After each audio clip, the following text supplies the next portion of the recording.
चलिए स्टार्ट करते हैं आज का सेशन। मैं हूं फिजिक्स गुरु अफसार सिद्दीकी। आज हम डिस्कस करने वाले हैं एक बहुत इंपॉर्टेंट टॉपिक क्लास 11th से, जो कि फाउंडेशंस के अंडर आता है। और ये बेसिक एक ऐसा चैप्टर है जिसमें जेई के लिए अगर मैं बात करूं तो हर साल 1 से 2 क्वेश्चन और नीट के एग्जाम में श्योर शॉट एक क्वेश्चन इस टॉपिक से पूछा जाता है।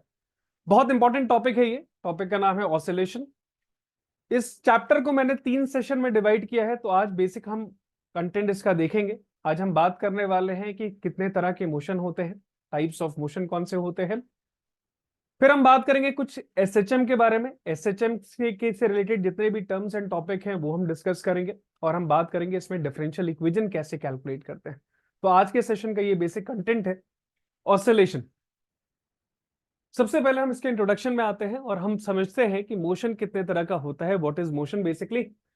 तो अगर कोई बॉडी है, if a body changes its position with respect to surrounding with respect to time, then the body is said to be in motion. कोई भी बॉडी अगर अपनी पोजीशन चेंज करती है with respect to time and surrounding, तो इसको हम बोलते हैं कि बॉडी एक मोशन के अंदर मोशन परफॉर्म कर रही है। अब ये ट्रांसलेटरी हो सकता है जिसे हम बोलते हैं स्ट्रेट लाइन मोशन, ये वाइब्रेटरी हो सकता है, ये रोटेशनल मोशन हो सकता है, depending upon the condition.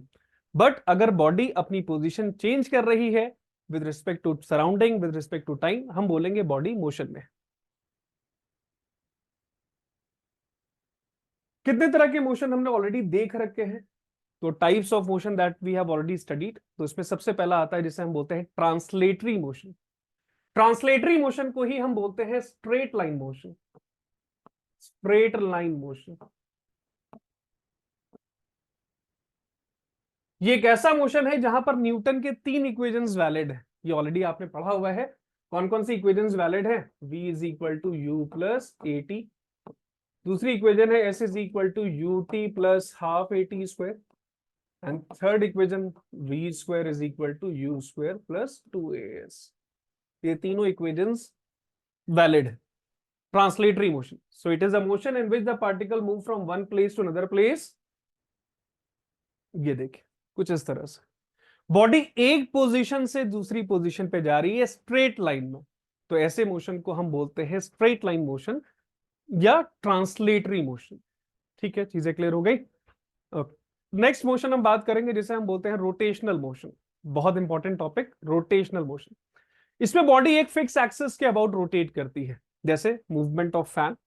So it is a motion in which the particle moves about a fixed axis, और इसी एक्सिस को हम बोलते हैं axis of rotation. Axis of rotation. तो अगर बॉडी का मोशन एक फिक्स एक्सिस के अबाउट है, जिसमें बॉडी एक फिक्स एक्सिस के अबाउट घूमती रहती है, इसे हम बोलते हैं रोटेशन मोशन। इस एग्जांपल को समझिएगा। ये देखिए, तो यहां पर आपको एक फैन दिख रहा है और ये फैन रोटेट कर रहा है, तो ये एक्सिस इसके फिक्स है, जिसे हम बोलते हैं एक्सिस ऑफ रोटेशन, AOR। इस फिक्स एक्सिस के अबाउट ये बॉडी रोटेट कर रही है, घूम रही है, अपना मोशन चेंज कर रही है। ओके, चीजें क्लियर है। तो यहां पर रोटेशन मोशन में आपको ये चीज समझनी है कि एंगुलर वेलोसिटी को हम ओमेगा नॉट से लिखते हैं, लीनियर वेलोसिटी u से लिखते हैं।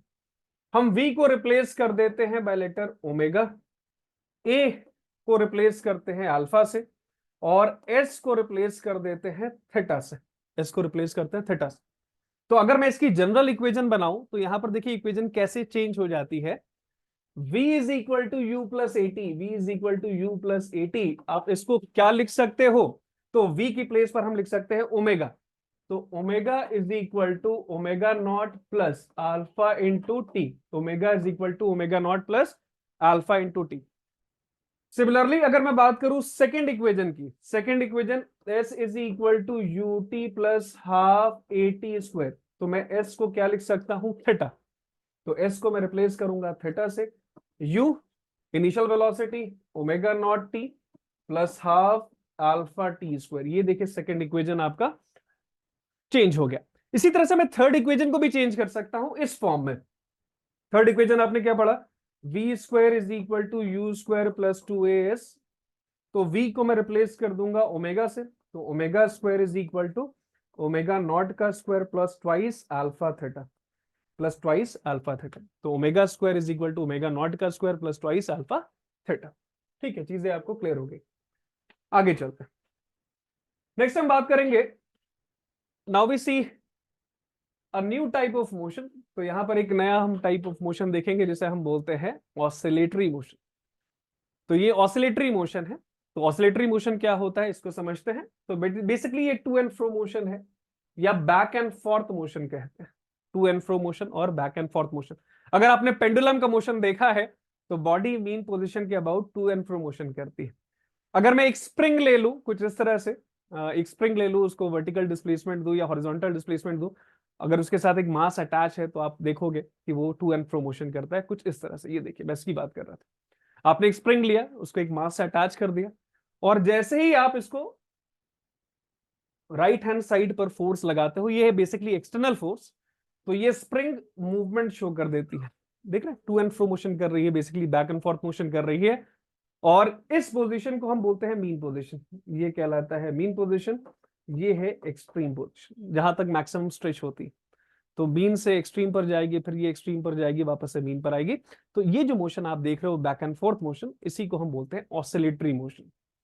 सो ये है ऑसिलेटरी मोशन। अब इसमें ही देखिए, एक और एग्जांपल देख लेते हैं इसको समझने के लिए। तो motion of a hand of a pendulum clock. तो ये देखिएगा अभी आप इस तरह से, ठीक है, देख रहे हैं टू एंड फ्रो मोशन कर रहा है अबाउट मीन पोजीशन। अगर मैं इसकी मीन पोजीशन बना दूं तो ये मीन पोजीशन है, ये इसका मीन पोजीशन। ये पोजीशन जहां तक बॉब आ रहा है इसे हम बोलते हैं एक्सट्रीम पोजीशन। Extreme position. इस एंगल को देखिए, ये एंगल। तो ये सिंपल हार्मोनिक मोशन है, ये मोशन कर रहा है, बट यहां पर किसी एंगल के फॉर्म में, तो इसको बोलते हैं एंगुलर सिंपल हार्मोनिक मोशन। इससे पहले वाले केस में अगर हम देखें, मैं इस केस की बात कर रहा हूं, ये है linear SHM. Body to and fro motion कर रही है स्ट्रेट लाइन में, इसको बोलते हैं लीनियर सिंपल हार्मोनिक मोशन। यहां पर बॉडी देखिए एंगल के फॉर्म में मोशन शो कर रही है कुछ इस तरह से। ये है angular SHM. Body to and fro motion कर रही है इस केस में भी, बट ये एंगल के हिसाब से कर रही है। ठीक है, ये है एंगुलर एसएचएम। ठीक, चलिए आगे देखते हैं। सो ऑसिलेटरी मोशन है बेसिकली ये। नेक्स्ट हम बात करेंगे पीरियोडिक मोशन क्या होता है। What is periodic motion. तो कोई भी एक पर्टिकुलर मोशन जो अपने पाथ को रिपीट करता है फिक्स इंटरवल ऑफ टाइम में, उसको हम बोलते हैं periodic motion. The motion which repeat itself after regular interval of time. एक टाइम के बाद बॉडी वापस से अपने मोशन को रिपीट कर देता है, तो उसे हम बोलते हैं पीरियोडिक मोशन। जैसे एक एग्जांपल से समझते हैं चीजों को। ये देखिए कुछ इस तरह से ऑब्जर्व कर पा रहे हैं। तो अर्थ का जो मोशन है वो कैसा है, ये एक पीरियोडिक मोशन है। कितना टाइम लगता है अर्थ को अपने पाथ को रिपीट करने में, तो 1 year, near about 365.66 days. 365.66 days. साथ ही साथ आपको यह ध्यान रखना है कि ये अर्थ अपनी एक्सेस पर भी रोटेट कर रहा है ना। अर्थ अपनी एक्सेस पर भी रोटेट कर रहा है। इसका टाइम पीरियड कितना होता है, तो इसका टाइम पीरियड होता है 24 आवर्स। 24 तास, 24 आवर्स। अर्थ जिस वेलोसिटी से मूव कर रही है, ये जो लीनियर वेलोसिटी है, ये है 50 किलोमीटर पर सेकेंड। 50 किलोमीटर पर सेकेंड। अर्थ अपने एक्सिस पर घूम रही है, ये है एंगुलर वेलोसिटी। इसको कैसे निकालते हैं, तो उसको निकालते हैं बाय फॉर्मूला 2π/t से। 2π/t, पाई की value 3.14, time period 24 hours, into minute 60, into second. तो जब मैं इसको सॉल्व करूंगा तो ये आंसर आता है 7.25 इंटू 10⁻⁻5 रेडियन पर सेकेंड। ये एंगुलर वेलोसिटी है जिस वेलोसिटी से अर्थ अपने एक्सिस पर घूम रही है। तो इसे ध्यान रखिएगा, इसकी वैल्यू है 7.25 इंटू 10⁻⁵ रेडियन पर सेकेंड। इस स्पीड से ये अपनी एक्सिस पर रोटेट कर रही है। ठीक है, चलिए आगे चलते हैं। नेक्स्ट, अब कुछ एमसीक्यू इस टॉपिक पर based. So any motion which repeat at a regular interval of time is called as, क्या बोलेंगे उसे हम, तो उसे बोलते हैं हम पीरियोडिक मोशन। कोई भी ऐसा मोशन जो अपने पाथ को रिपीट करता है फिक्स टाइम पे, उसे बोलते हैं periodic motion. Next, simple harmonic motion. Simple harmonic motion क्या होता है, इसको समझते हैं डिटेल में। सो हार्मोनिक मोशन की बात करें तो motion of a particle which is repeated its position and phase after a certain interval of time is called as harmonic motion. जैसे motion of minute hand of a clock, ये harmonic motion. उसके बाद motion of planet around the sun, ये भी harmonic motion. Revolution of electron around the nucleus, ये एक harmonic motion है, एक फिक्स टाइम में अपने बात को रिपीट कर ले रहा है। रिदमिक बीट ऑफ हार्ट, ठीक है, ये भी आपका एक हार्मोनिक मोशन। इसके अलावा vibration of a violin string,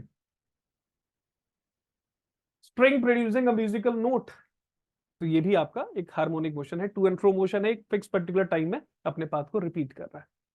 okay, बात करेंगे हम सिंपल हार्मोनिक मोशन के बारे में। तो क्या है, what is the simple harmonic motion? Simple harmonic motion क्या होता है, तो इसकी डेफिनेशन देखते हैं। So it is a form of an oscillatory motion.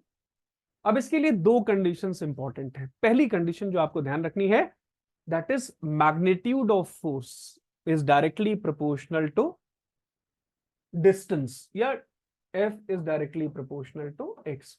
So magnitude of force is directly proportional to the distance of a body from a fixed point. Force is directly proportional to displacement. Second point, direction की बात करेंगे। So direction of force is always towards the fixed point. Direction हमेशा क्या होगा, towards mean position होगा। इसलिए कई बार हम यहां पर F is equal to minus k into x लेते हैं। F is equal to minus k into x। तो नेगेटिव साइन हमेशा ध्यान रखिएगा, क्योंकि ये मैथमेटिक्स नहीं है, फिजिक्स है। फिजिक्स में नेगेटिव साइन का सिंपल सा मतलब होता है डायरेक्शन। डायरेक्शन अपोजिट है टुवर्ड्स मीन पोजीशन, ये मीन पोजीशन की तरफ डायरेक्टेड है। तो ये चीजें भी आपको समझ में आएंगी नेक्स्ट स्लाइड में। सिर्फ अभी तक याद रखिए कि दो कंडीशन है सिंपल हार्मोनिक मोशन की। फर्स्ट कंडीशन सबसे पहले इंपॉर्टेंट, कि force is directly proportional to displacement. Second हम बात करें डायरेक्शन के बारे में, तो डायरेक्शन क्या होगा, it is negative. Negative means it is always directed towards the fixed point, that is called as mean position. इसी को हम बोलते हैं मीन पोजीशन। ओके, तो simple harmonic motion can be classified as, दो तरह से सिंपल हार्मोनिक मोशन को हम क्लासिफाई करते हैं। सबसे पहला जिसे हम बोलते हैं linear SHM, linear simple harmonic motion, और दूसरा है जिसे हम बोलते हैं एंगुलर एसेचन। अगर आप यहां पर ऑब्जर्व कर पा रहे हैं, तो एक स्प्रिंग है जिसके साथ मैंने मास को अटैच किया है, और ये मास टू एंड फ्रो मोशन कर रहा है अबाउट मीन पोजीशन। इसको हम बोलते हैं लीनियर सिंपल हार्मोनिक मोशन। ये लीनियर एसेचन है। Second, that is called as angular SHM. कुछ इस तरह से देखिए, ये है एंगुलर एसेचन। तो यहां पर देखिए बॉडी रोटेट कर रही है, मूव कर रही है, टू एंड फ्रो मोशन कर रही है, बट ये किसी कर्व के अलोंग कर रही है, अलोंग द कर्व्ड पाथ। ठीक है, देख रहे हैं, ऑब्जर्व कर रहे हैं। तो बॉडी मीन पोजीशन से किसी कर्व के अलोंग मूवमेंट शो कर रही है, जिसे हम बोलते हैं angular SHM. Linear straight line, linear अगर आप फिर से देखें तो ये लीनियर एसेचन है, body to and fro motion कर रही है about mean position, linear SHM. Body किसी कर्व पाथ के अलोंग रोटेट कर रही है कुछ इस तरह से, angular SHM, it is called as angular simple harmonic motion. ठीक है, कुछ एमसीक्यू इस पर based. Simple harmonic motion is a type of, तो rotational motion, oscillatory motion, curvilinear motion, and last option इसमें दिया हुआ है नन ऑफ दीज। तो राइट आंसर इसका होगा ऑसिलेटरी मोशन। तो simple harmonic motion is a category of oscillatory motion, इसी के अंडर आता है। तो ये देखिए ऑसिलेटरी मोशन। नेक्स्ट, आगे चलते हैं। दूसरा question, the magnitude of force is directly proportional to the distance of body from fixed axis, fixed line, fixed point, and none of these. तो राइट आंसर इसका आएगा फिक्स्ड पॉइंट। फिक्स्ड पॉइंट मतलब हम mean position की बात कर रहे हैं, ये है fixed position. Next, simple harmonic motion along a straight line path is called as, क्या बोलते हैं इसे, linear SHM, angular, curvilinear, none. So right answer is linear simple harmonic motion, जिसमें body to and fro motion कर रहा था। Loaded spring इसका example है। Linear SHM, linear simple harmonic motion. Next, simple harmonic motion along a curved path is called as, क्या बोलते हैं इसे, linear SHM, angular SHM, curvilinear, none. So right answer is angular simple harmonic motion. ना, अब हम बात करने वाले हैं लीनियर सिंपल हार्मोनिक मोशन के बारे में। बहुत इंटरेस्टिंग है ये, बहुत अच्छा कॉन्सेप्ट है, इसको अच्छे से समझते हैं। लीनियर एसेचन, तो इस डायग्राम में अगर आप ध्यान से देखें, तो यहां पर एक स्प्रिंग है जिसके साथ मैंने मास को कनेक्ट कर रखा है। ये मास अभी मीन पोजीशन पर है, तो यहां पर ब्लॉक देखिए रेस्ट में, मूवमेंट नहीं है इसके अंदर। इसी कंडीशन को हम बोलते हैं इक्विलिब्रियम कंडीशन, या इक्विलिब्रियम पोजीशन, या मीन पोजीशन। इसको मीन पोजीशन भी बोलते हैं, मीन पोजीशन। ध्यान रखिएगा, इसके इस पोजीशन पर बॉडी पर फोर्स नहीं लगता, तो फोर्स की वैल्यू इस कंडीशन में जीरो होती है। यहाँ पर कोई भी फोर्स नहीं लग रहा है, कोई भी डिस्प्लेसमेंट नहीं, बॉडी मस्त आराम कर रहा है, तो ये है मीन पोजीशन इसका। अब जैसे ही मैंने इसके ऊपर फोर्स लगाऊंगा, तो यहां पर देखिएगा, जैसे ही मैं इसके ऊपर फोर्स लगाऊंगा तो ये कुछ इस तरह से मोशन शो करेगा। ये टू एंड फ्रो मोशन कर रहा है। बहुत इंपॉर्टेंट है यहां पर इसके मैकेनिक्स को समझना। देखिए मैंने इसको फोर्स लगाया, तो ये मेरा फोर्स का डायरेक्शन है, ये एक्सटर्नल फोर्स है, इसे हम बोलते हैं एक्सटर्नल फोर्स, कुछ इस तरह से। अब यहां पर देखिए एक बहुत इंपॉर्टेंट रिस्टोरिंग फोर्स लग रहा है। अब ये रिस्टोरिंग फोर्स क्या करता है, ये बॉडी को वापस से अपनी मीन पोजीशन पर लेकर जाता है। तो आप ऑब्जर्व कर पाओगे, ये है restoring force that is acting towards the mean position. ये कुछ ऐसे लग रहा है, ये जो आप देख रहे हो ना, ये है रिस्टोरिंग फोर्स। रिस्टोरिंग फोर्स लग रहा है टुवर्ड्स द मीन पोजीशन। जब ये स्प्रिंग यहां पर है तो देखिए रिस्टोरिंग फोर्स का डायरेक्शन क्या है, अपोजिट। तो यहां से हमने ये सीख लिया कि restoring force is directly proportional to negative times of displacement. Restoring force is directly proportional to negative times of displacement. So when we remove proportionality sign, we use equal sign something constant. तो यहां पर देखिए जैसे ही मैं proportionality sign हटाऊंगा, मैं एक constant use करूंगा। constant में मान लेता हूं k, और displacement है आपका -x। तो मैं इसे लिख सकता हूं f is equal to -k into x। f is equal to -k into x। ठीक है, तो ये आ गया स्टेप नंबर 1। मैं इसका नाम रख देता हूं, ये स्टेप नंबर 1। अब साथ ही साथ स्टेप नंबर 2 देखते हैं। एज वी नो कि भाई मास फोर्स को मैं लिख सकता हूं एम ए, लिख सकता हूं एम ए। तो मैं यहां पर अगर सब्स्टिट्यूट कर दूं तो मैं लिखूंगा M A is equal to -k into X. M A is equal to -k into X. Now what is acceleration? Acceleration होता क्या है? तो एक्सेलरेशन होता है dv by dt, rate of change of velocity with time. Velocity क्या होता है? dx upon dt, dx upon dt। So if I substitute this value है, अगर मैं ये वैल्यू यहां पर उठा के रख दूं तो मुझे एक्सेलरेशन मिल गया D square x upon D T square. Acceleration की वैल्यू आ जाएगी D square x upon D T square, D square x upon D T square. If I put this value here, या अगर मैं यहां पर वैल्यू सब्स्टिट्यूट करूं तो M D square x upon D T square is equal to -k into x, -k into x। If I move this term towards left hand side, तो मुझे क्या मिल रहा है? M D square x upon D T square plus k x is equal to 0, plus k x is equal to 0। तो इस equation को अगर मैं ध्यान से देखूं, इस इक्वेशन को बहुत ध्यान से देखिएगा अभी, इसके अंदर मैं मास से डिवाइड करूंगा, इस पूरी इक्वेशन को मैं मास से डिवाइड कर रहा हूं, तो मुझे मिल क्या रहा है? मुझे क्या मिलेगा? D square x upon D T square, D square x upon D T square plus K by M into X, K by M into X equal to 0, equal to 0। Okay, इस के बाय एम को हम बोलते हैं omega square. तो मैं से लिख सकता हूं D square x upon D T square plus omega square X is equal to 0। इस इक्वेशन को समझते हैं, ये है क्या? D square x upon D T square plus omega square X is equal to 0। जब भी मैथमेटिक्स में आपके पास कोई इक्वेशन मिले जिसमें सबसे पहले पावर एक्स की 2 थी, उसके बाद एक्स की पावर 1 हो गई, तो इसको हम बोलते हैं डिफरेंशियल इक्वेशन। डिफरेंशियल इक्वेशन यानी पहले एक्स की पावर 2 थी, उसके बाद एक्स की पावर डिक्रीज होकर 1 हो गई। इस इक्वेशन को हम बोलते हैं डिफरेंशियल इक्वेशन। ठीक है, चीजें क्लियर हो गई? तो ये है differential equation of linear simple harmonic motion. क्या है ये? Differential equation of linear simple harmonic motion. बहुत इंपॉर्टेंट इक्वेशन है ये। आप इस इक्वेशन से मैं कुछ भी कैलकुलेट कर सकता हूं इस मोशन का। एग्जांपल, मैं इसका डिस्प्लेसमेंट निकाल सकता हूं, मीन पर क्या होगा, एक्सट्रीम पर क्या होगा। मैं इसका एक्सेलरेशन निकाल सकता हूं, मीन पर, एक्सट्रीम पर, किसी भी पॉइंट पर निकाल सकता हूं। साथ ही साथ मैं वेलोसिटी कैलकुलेट कर सकता हूं किसी भी पॉइंट पर, मीन पोजीशन पर, एक्सट्रीम पोजीशन पर। तो ये जो इक्वेशन है बेसिक यही है, वैसे कुछ भी निकाल सकता हूं, बहुत पावरफुल इक्वेशन है। तो मैंने इसको जल्दी से समराइज करता हूं, मैंने कराया क्या इसमें, restoring force is directly proportional to negative times of displacement.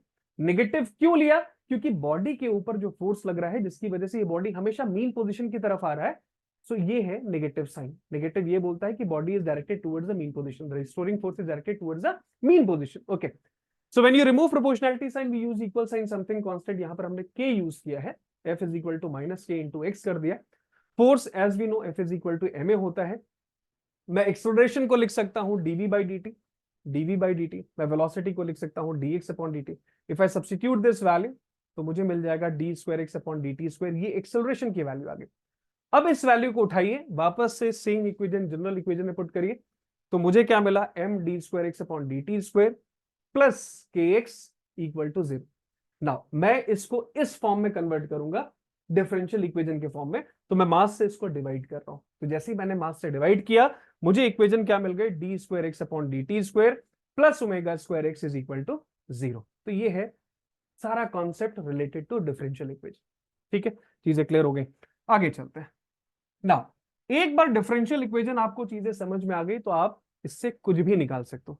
तो एक बार कॉन्सेप्ट में बिल्ड करता हूं, बहुत ध्यान से समझिएगा इसे। कभी भी क्वेश्चन में आपको डिस्प्लेसमेंट दिया, क्या दिया हो, डिस्प्लेसमेंट एक्स दिया, और आपसे बोला जाए वेलोसिटी कैलकुलेट करो, वेलोसिटी निकालो, आपको कुछ नहीं करना है, इसे वापस से डिफरेंशिएट कर देना है। क्या करना है, dx अपॉन dt कैलकुलेट करना है। डिफरेंशिएट कर दो, वेलोसिटी आ जाएगा। वेलोसिटी दिया है और आपसे बोला जाए एक्सेलरेशन कैलकुलेट करिए, एक्सेलरेशन निकालिए, ए निकालिए। कुछ नहीं करना है आपको, dv बाई dt निकाल देना है। आप वेलोसिटी को डिफरेंशिएट कर दो, आपको एक्सेलरेशन मिल जाएगा। फिर से देखिए, डिस्प्लेसमेंट दिया है, वेलोसिटी निकालना है, differentiate dx upon dt। Velocity दिया है, एक्सेलरेशन निकालना है, dv बाई dt, डिफरेंशिएट। अगर मुझे एक्सेलरेशन पता है और मुझे वेलोसिटी निकालना है, उल्टा करना है, इंटीग्रेट। एक्सेलरेशन दिया है और आपको निकालना है वेलोसिटी, इंटीग्रेट। वेलोसिटी दिया है, डिस्प्लेसमेंट निकालना है, सिंपली इंटीग्रेट। तो उल्टा करना है, डिस्प्लेसमेंट से वेलोसिटी इंटीग्रेट, वेलोसिटी से डिस्प्लेसमेंट से वेलोसिटी इंटीग्रेट, वेलोसिटी से आपको निकालना है, सॉरी गलत बोला मैंने यहाँ पर, एक्सेलरेशन से वेलोसिटी इंटीग्रेट, वेलोसिटी से डिस्प्लेसमेंट इंटीग्रेट। ठीक है, तो आपको उल्टा जाना है तो इंटीग्रेट करना है, और आपको पता है डिफरेंशिएट करना है। ठीक है, तो मैं इसी कॉन्सेप्ट को आगे यूज करने वाला हूं। अभी मैं लिखूंगा सिंपल सा डिफरेंशियल इक्वेशन। तो डिफरेंशियल इक्वेशन आपकी आ गई, D square x upon D T square plus omega square X is equal to 0। इस ओमेगा स्क्वायर को मैं लेकर जाऊंगा टुवर्ड्स राइट हैंड साइड। चलिए देखते हैं, d square x upon D T square is equal to minus omega square x, minus omega square x. So d square x upon D T square को हम लिख सकते हैं a, that is called as acceleration. तो आपको क्या मिलेगा, यहां से मिलेगा a is equal to minus omega square x, a is equal to minus omega square x. Okay, ये एक्सेलरेशन आ गया इस बॉडी का, ये जो body to and fro motion कर रही है, मैंने इसका एक्सेलरेशन कैलकुलेट किया। अब यहां पर दो कंडीशंस बन सकती है, एक है मीन पोजीशन, दूसरा है extreme position. So mean position पर, अगर मैं मीन पोजीशन की बात करूं, यहां पर इस पोजीशन पर, इस पोजीशन पर जब ये बॉडी स्टेबल है मीन पोजीशन पर, तो मीन पोजीशन पर डिस्प्लेसमेंट की वैल्यू 0 है, ये मीन पोजीशन है। एक्सट्रीम, बॉडी यहां तक आ रहा है, यहां तक आ रहा है, तो यहां पर डिस्प्लेसमेंट की वैल्यू a। मीन पर x की वैल्यू 0 है, एक्सट्रीम पर value x is equal to a। तो मीन पोजीशन पर आपको कुछ नहीं करना है, आपको x की वैल्यू 0 पुट कर देनी है मीन पोजीशन पर। चलिए 0 पुट करिए, तो एक्सेलरेशन की वैल्यू आपकी 0 आ जाएगी। इसी तरह से अगर मैं एक्सट्रीम पोजीशन की बात करूं, ईपी की बात करूं, तो ईपी पर x की वैल्यू आपकी होती है a, तो यहां से आपका एम्पलीट्यूड आ जाएगा, एक्सेलरेशन आ जाएगा माइनस ओमेगा स्क्वायर ए, माइनस ओमेगा स्क्वायर ए, कुछ इस तरह से। मीन पर डिस्प्लेसमेंट की वैल्यू 0, एक्सेलरेशन 0 है, एक्सट्रीम पोजीशन पर x की वैल्यू a है, that is nothing but a is equal to minus omega square a। ठीक है, ये चीज आपको समझ में आ रही है। तो अभी हमने डिफरेंशियल इक्वेशन निकाला और उसके बाद हमने एक्सेलरेशन प्रूव कर दिया। तो बेसिकली अगर हम देखें तो ये सेकंड फॉर्मूला हमने डिराइव किया है, ये बेसिकली फर्स्ट और ये सेकंड। अब एक्सेलरेशन आ गया मुझे, अब मुझे चाहिए वेलोसिटी, तो मैं इसे वापस से इंटीग्रेट करूंगा। एक्सेलरेशन से हम वेलोसिटी निकाल सकते हैं, चलिए उसको समझते हैं, वेलोसिटी कैसे निकालते हैं। वेलोसिटी कैसे निकालते हैं, तो एक्सेलरेशन मेरे पास आया है a is equal to minus omega square x, a is equal to minus omega square x. Now acceleration से अगर मुझे वेलोसिटी निकालनी है तो मुझे करना क्या है, बेसिकली वैसे इंटीग्रेट करूंगा। चलिए इंटीग्रेट करते हैं। तो इंटीग्रेट करने के लिए छोटा सा एक कॉन्सेप्ट जो मैं आपको बता देता हूं, ये चीज आपको समझ में आएगी। इंटीग्रेशन का एक basic formula, integration of x की पावर एन डी एक्स, तो ये होता है एक्स की power n plus one upon n plus one plus something constant. Integration of x की पावर एन डी एक्स क्या होगा, एक्स की power n plus one upon n plus one plus c, c यहां पर एक constant. अब एक चीज जो आपको समझनी है कि अगर x है तो x के साथ dx होना चाहिए, अगर t है तो t के साथ dt होना चाहिए, v है तो v के साथ dv होना चाहिए, तभी वो इंटीग्रेट होता है। तो यहां पर देखिए एक्सेलरेशन को मैं लिख सकता हूं, एक्सेलरेशन को मैं लिख सकता हूं dv by d t is equal to minus omega square x, minus omega square x. ये dv बाई dt आ गया, that is equal to minus omega square x. अगर मुझे इसे इंटीग्रेट करना है तो इंटीग्रेट करने के लिए x के साथ आपको चाहिए dx, तो इसके लिए मैं क्या करता हूं, लेफ्ट हैंड साइड पे dx से मल्टीप्लाई, dx से डिवाइड, dx से मल्टीप्लाई और dx से डिवाइड किया। क्या फायदा होगा इससे वो समझते हैं। सो dx अपॉन dt ये होता है velocity, dx upon dt is what, velocity. तो मैं इसे लिख सकता हूं v dv by dx is equal to minus omega square x. अब ये dx मैं इधर लेकर आ सकता हूं, तो मैं इस dx को इस साइड लेकर आ जाता हूं, ये dx आ गया। So v dv is equal to minus omega square x dx। Integrate both hand side, दोनों साइड पे आप इसे इंटीग्रेट कर दीजिए। कुछ नहीं दिया है यहां पर तो बाय डिफॉल्ट इसकी पावर वन है, v की पावर वन है, कुछ नहीं दिया तो इसका मतलब वन है। तो इस फॉर्मूले के हिसाब से आप इंटीग्रेट करोगे। चलिए x की पावर n प्लस वन, यानी कि पावर में वन ऐड करना है, सेम पावर से डिवाइड करना है। यहां पर पावर वन है तो सेम पावर से ऐड करना, मतलब वन से ऐड वन प्लस कर देना है, तो one plus one that is two, तो वी स्क्वायर बाई टू करेंगे। तो यहां पर मैं इसे लिख सकता हूं v square by two is equal to minus omega square x square by two plus something constant c. V square by two is equal to minus omega square x square by two. ठीक है, ये एक velocity integrate मैंने कर दिया। अब मुझे constant की वैल्यू चाहिए, सी की वैल्यू चाहिए। तो मैं इसकी ट्रिक बता रहा हूं कि सी की वैल्यू निकालने का सबसे अच्छा थंब रूल ये है कि जिस साइड सी है उसके अपोजिट मुझे जीरो चाहिए। फिर से सुनिए, जिस साइड कांस्टेंट सी है उसके अपोजिट मुझे जीरो चाहिए, ये थंब रूल है। अब वेलोसिटी जीरो किस पोजीशन पर होगी, तो यहां पर इस डायग्राम में समझते हैं मुझे वेलोसिटी किस पोजीशन पे जीरो मिलेगी। देखिए मेन पोजीशन पर वेलोसिटी सबसे ज्यादा है, तभी बॉडी आगे जा रहा है, इसका मतलब एक्सट्रीम पर वेलोसिटी जीरो, यहां पर इस पोजीशन पर वेलोसिटी जीरो हो रही, जीरो नहीं होगी तो ये बॉडी और आगे जाएगा, तो यहां पर वेलोसिटी आपका जीरो हो रहा है। तो at EP extreme position velocity की वैल्यू मैं जीरो मान लेता हूं। तो एक्स की वैल्यू क्या होगी, एक्स की वैल्यू ए होगी।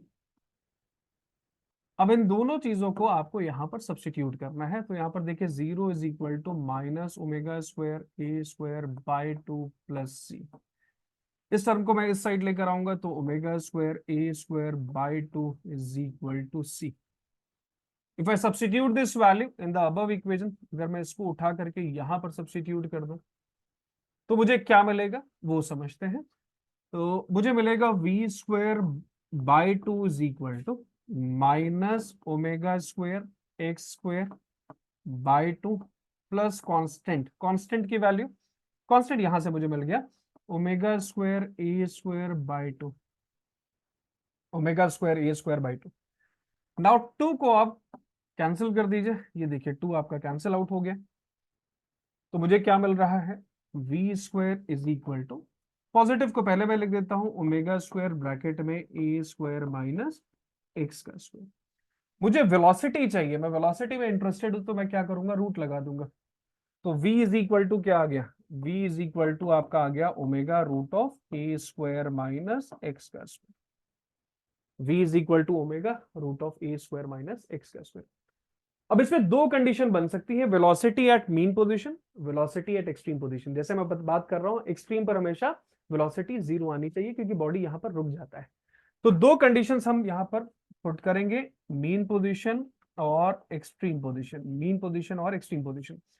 देखिए मीन पोजीशन पर x की वैल्यू 0 होगी, एक्सट्रीम पोजीशन पर x की वैल्यू a होगी। चलिए x की वैल्यू यहां पर 0 पुट करते हैं, तो ये आ जाएगा ए स्क्वायर रूट मतलब ए ओमेगा। तो वेलोसिटी मैक्सिमम आएगा, मैक्सिमम आएगा कितना आएगा, ए ओमेगा मैक्सिमम आ गया। एक्सट्रीम पर x की वैल्यू a पुट करिए यहां पर, तो a square minus a square is 0, 0 multiplied by anything 0। तो यहां पर देखिए वेलोसिटी मिनिमम आएगा और ये 0 आएगा इस पोजीशन पर।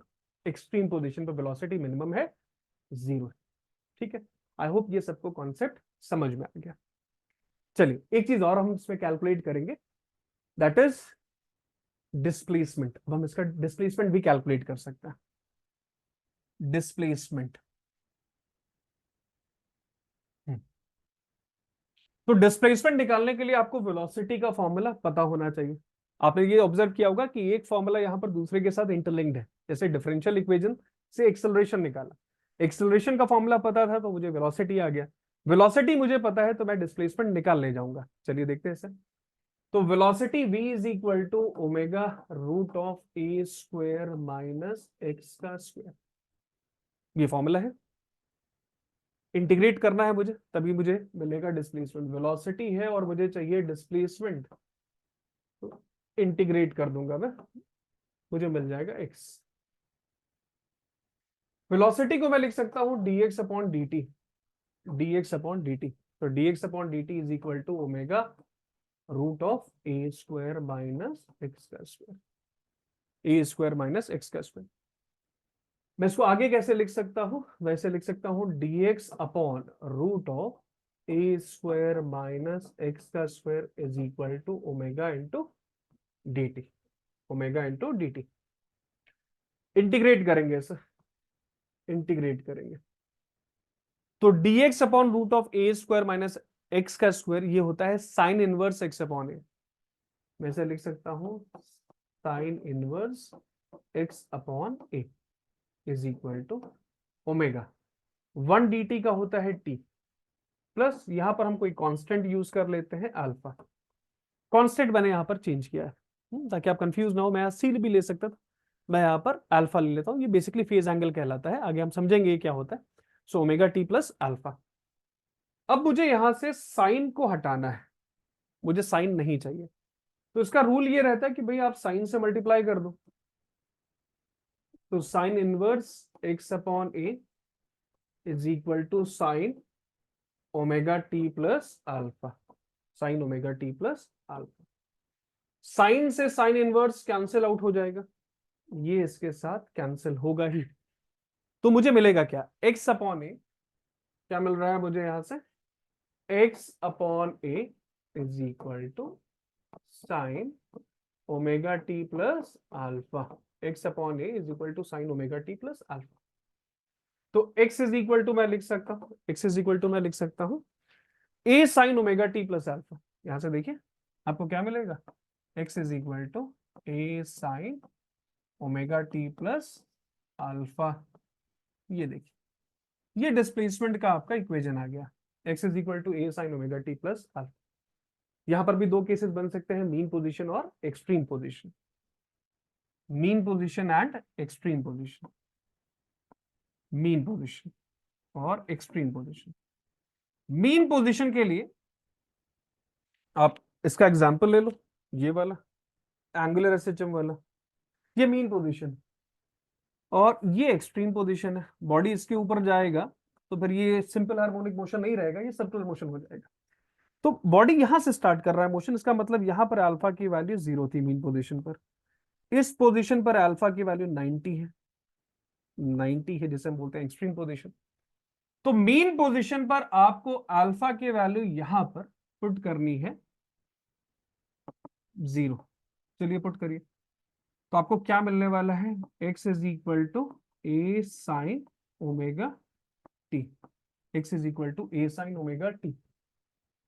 इसी तरह से अगर मैं एक्सट्रीम की बात करूं तो एक्सट्रीम पर अल्फा की वैल्यू 90 पुट कर देता हूं, यहां पर 90 पुट कर दीजिए, तो आपको क्या मिलेगा, x is equal to a sine omega t plus 90, omega t plus 90, sine 90 plus theta is cos theta. तो आपका एक्सप्रेशन आ गया, आपका एक्सप्रेशन आ जाएगा x is equal to a cos omega t, x is equal to a cos omega t. ठीक है, चीजें clear हो गई, सारे कॉन्सेप्ट आपको समझ में आ गए। सो आज के सेशन में हमने क्या किया, एक बार जल्दी से समराइज में कर देता हूं इसे। सबसे पहले हमने कैलकुलेट किया डिफरेंशियल इक्वेशन, डिफरेंशियल इक्वेशन से हमने निकाला एक्सेलरेशन, एक्सेलरेशन से हमने निकाला वेलोसिटी, वेलोसिटी के बाद हमने निकाला डिस्प्लेसमेंट। तो ये सेशन मैं यहीं पर एंड करूंगा।